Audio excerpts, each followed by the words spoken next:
भारतीय वजीर आज़म नरेंद्र मोदी ने ईद मिलादुन्नबी सल्लल्लाहु अलैहि वसल्लम के मौके पर अहम पैगाम जारी कर दिया।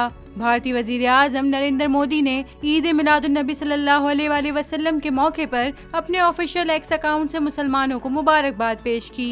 नरेंद्र मोदी ने अपने बयान में कहा कि पैगंबर इस्लाम के यौम विलादत के पुरमसरत मौके पर मैं अपने तमाम हमवतनों बिलखुसूस अपने मुसलमान भाइयों और बहनों को दिली मुबारकबाद और नेक ख्वाहिशात पेश करता हूँ। वजीर आज़म मोदी ने कहा कि पैगंबर इस्लाम सल्लल्लाहु अलैहि वसल्लम ने मसावात पर मबनी इंसानी माशरे का अमली नमूना पेश किया और सब्र के साथ सच्चाई के रास्ते पर चलने का दर्ज दिया। इस मौके पर आइए हम सब उन तालीमात को अपनाने और मुल्क की तरक्की के लिए मुसलसल काम करने का अहद करें। भारतीय वजीर आज़म नरेंद्र मोदी ने ट्वीट के आखिर में लिखा कि ईद मिलादुन्नबी के मौके पर हम आहंगी और इत्तेहाद हमेशा कायम रहे, चारों तरफ खुशियाँ और खुशहाली हो। सबको ईद मिलादुन्नबी सल्लल्लाहु अलैहि वसल्लम मुबारक।